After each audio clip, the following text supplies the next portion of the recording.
Hello YouTube and anybody who's watching this video.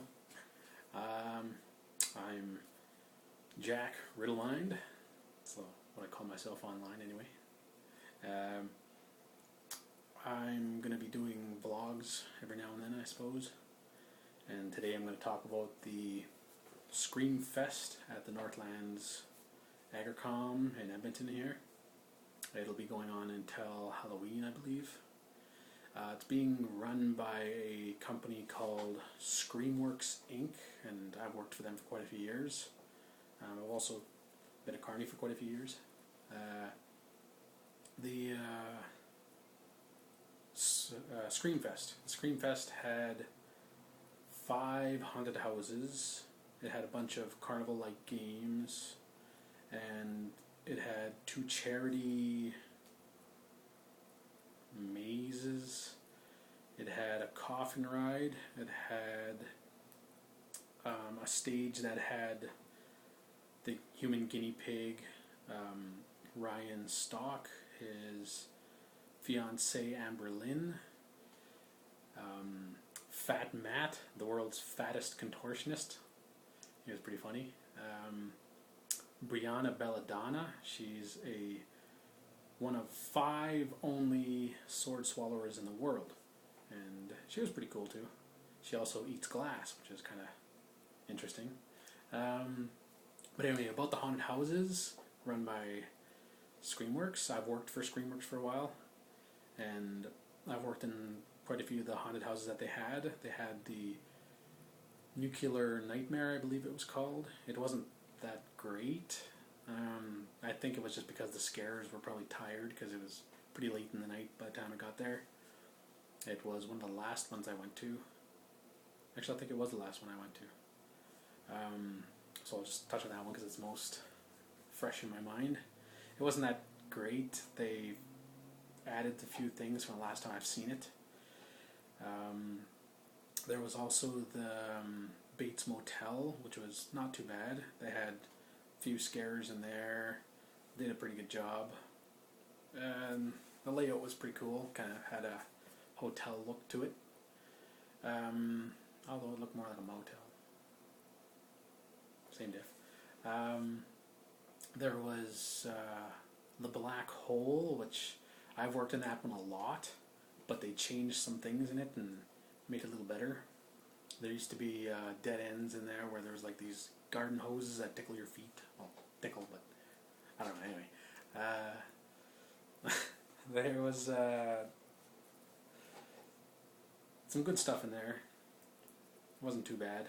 It's pretty dark, so you can't really see your way around, hence the name The Black Hole. There was Terror Under the Big Top, which had some pretty cool stuff in there. It was a pretty good one. Wasn't too bad.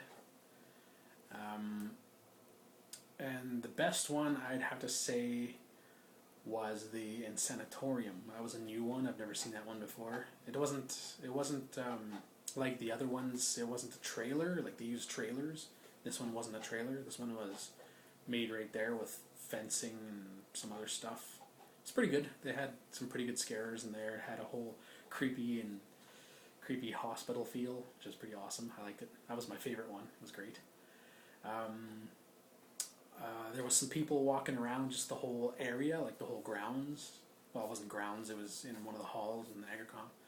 It had a zombie-looking guy walking around. He scared a few people, but I don't know, he seemed kind of dead.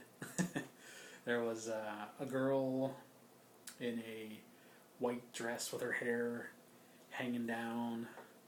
You couldn't see her face, and she kind of just creeped up beside you, and she wasn't too bad. She was kind of cool. There was a guy with bandages around his face and holding a knife. It was a real knife. I don't know why they let him carry it. It's probably dulled, but still. He wasn't that great. I think he was one of the worst. And the best one was this dude. He had hair coming down and covering his face, and he was in a straight jacket, and he was, right when we first walked in, he was like kind of crouched on the ground, and my nephew Shane's girlfriend, she didn't notice him right away, and he came like scrambling up on his hands and knees, and he's kind of crawling towards us real fast, and kind of creepy. He was pretty cool. He scared a whole lot of people. He was awesome. He was like the best scarer there. Kudos to you if you're watching this. There was a coffin ride there, which was kind of dumb, if you ask me. It's you lie in a coffin, you have a night vision camera looking at your face and 2 monitors there so everybody can see your face, and it just has pneumatic things that just shake it and move it up and down. And it's kind of a ridiculous idea. It's $3. I didn't do it because it's kind of dumb. And besides, I've laid in the coffin before, and it's no big deal. It's just like a really soft bed. Well, it's not soft, it's kind of hard on the edges and stuff. But anyway, there was 2 charity mazes that also cost $3 each. There was, I don't remember what it was called. It was a maze. It was made with chain link fence and black tarp around it, and had smoke in there and a couple strobes and a few people, like 3 people walking around, which didn't do that great of a job. I got through it in maybe a minute and a half or so, and I had 3 people with me. By the way, I went with my nephew Shane, his girlfriend, and their other friend. There was a few carnival type games. There was one where you throw heads, play basketball with heads, which is pretty cool because you're tossing heads around. It's awesome. There was a few games I didn't see because I was kind of looking, like I wasn't really looking too intently because I was more focused on the rides and stuff and watching people get scared, which is awesome. They had one where you throw darts. It's called Lose an Eye, I think. You throw darts into these, there's like faces, skulls with eyes in them. You got to hit the eyes. It's pretty hard. I don't think I could do it. I got terrible aim for some stupid reason. I got great aim on video games. There was, I think, one where you throw like beanbags into a mouth or something. I kind of glanced at it. I didn't look too intently at it. There was also, well, the best one I liked was the hammer game, because I always love the hammer game because it's at like most carnivals.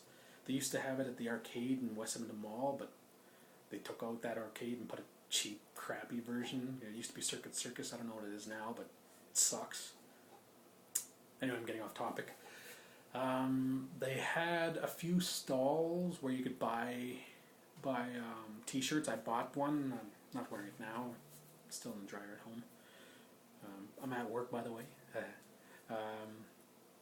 They had glowing necklaces and glowing hats and strobe type thingies. But the main thing that I liked there was they had a stage where the people I mentioned before, the guinea pig, Ryan Stock, his fiance Amberlyn, who's pretty good looking, lucky dude. She's a contortionist, so she can get into some pretty awesome positions, I'd imagine. If some of you don't know what a contortionist is, it's someone who can bend their body into various positions. They're very, very flexible, double jointed. She did this thing where she could collapse her ankles, which looked kind of gross. Yeah. There was Brianna Belladonna, one of 5 only female sword swallowers in the world. She was pretty cool. She also eats glass.